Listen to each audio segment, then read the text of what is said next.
Friends, అందరూ ఎలా ఉన్నారు? నేను మీ తాజ్ బేగం. నేనైతే బాగున్నాను, మీరు కూడా బాగున్నారేమో అని నేను అనుకుంటున్నానండి. ఈరోజు వచ్చేసి నేను అటుకులు తాలింపు వేస్తున్నానండి.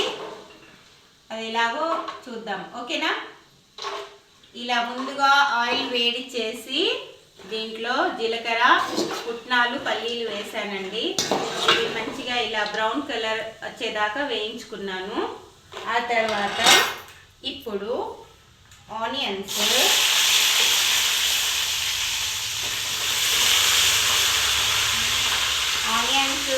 కట్ చేసి పెట్టుకున్న మిర్చీలు అన్నీ వేసేయాలి. కరివేపాకు అన్నీ వేసి చాలా, దీంట్లో వెల్లుల్లి రెబ్బలు కూడా ఉన్నాయండి. ఇది కరివేపాకు, కొత్తిమీర, ఆనియన్స్ అవన్నీ వేసుకోవాలి. వేసుకొని వీటిని కూడా బ్రౌన్ కలర్ దాకా వేయించాలి.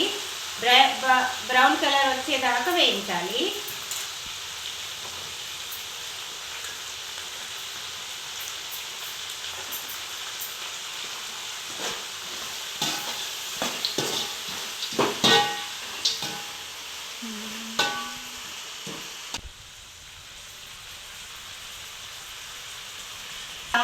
ఆనియన్స్ అవన్నీ ఇలా బ్రౌన్ కలర్ వచ్చేదాకా ఇలా అన్నీ దీంట్లో అన్నీ వేసానండి. పచ్చిమిరపకాయ, కొత్తిమీర, ఆనియన్స్, వెల్లుల్లి రెబ్బలు నలగొట్టి వేసాను. వెల్లుల్లి రెబ్బలు ఇలా అన్నీ వేసుకొని తగినంత ఉప్పు వేసుకొని దీనికి ఇలా మంచిగా బ్రౌన్ కలర్ వచ్చేదాకా ఫ్రై చేసుకోవాలండి.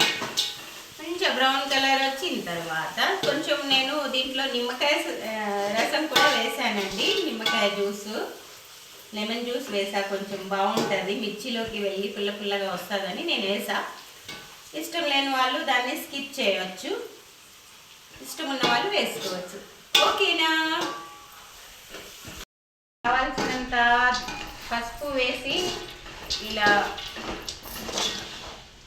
అయిన తర్వాత వేయించిన తర్వాత ఈ అటుకులు దీంట్లో వేసి బాగా కలపాలండి. కలుపుతూ అటుకులు వేసి బాగా కలపాలి. సాల్ట్ అది వేసుకున్నాను, మీరు కూడా సరిపోయేంత సాల్ట్ వేసుకోండి. ఇలా అటుకులు వేస్తూ కొంచెం కొంచెం నెమ్మదిగా తిప్పుతూ ఉంటే చాలా బాగా అటుకుల తాలింపు అయిపోతుంది ఫ్రెండ్స్.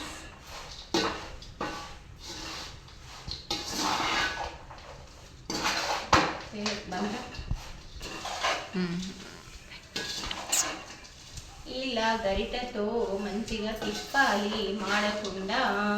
సిమ్ మీద పెట్టుకొని జాగ్రత్తగా తిప్పితే మనకి మంచిది, అటుకులు మాడకుండా ఉంటాయి.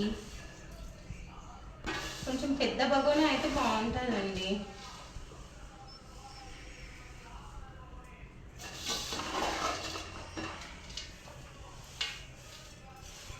ఇలా నెమ్మదిగా గ్యాస్ స్టవ్ కొంచెం తక్కువ పెట్టుకొని ఇలా మెల్లగా తిప్పాలి.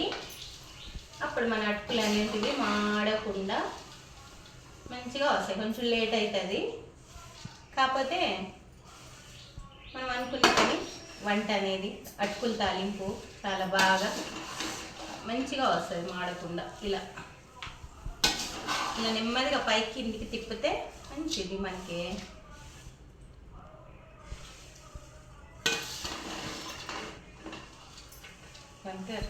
ఫ్రెండ్స్, ఇలాగా చూడండి, అసలు ఆయిల్ లేకుండా చాలా బాగా వచ్చింది. రజీగా చూడండి ఎంత బాగా వచ్చిందో. ఆయిల్ ఎక్కువ లేకుండా ఇలా చేసుకుంటే మంచిదండి. మనము అటుకులు తిన్నా కూడా ఆయిల్ తింటే ఇంకా బాగుండదు కదా.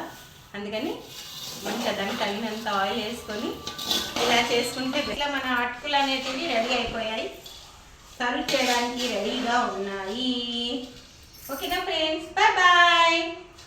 రెసిపీ నచ్చితే నా ఛానల్ని లైక్, షేర్, సబ్స్క్రైబ్ చేయండి ఫ్రెండ్స్. Okay bye friends. మరి మన అటుకులు తాలింపు అనేది రెడీగా ఉన్నాయి సర్వ్ చేయడానికి. ఓకేనా ఫ్రెండ్స్? రండి మరి అందరం కలిసి తినేద్దాం రండి. Okay bye bye friends.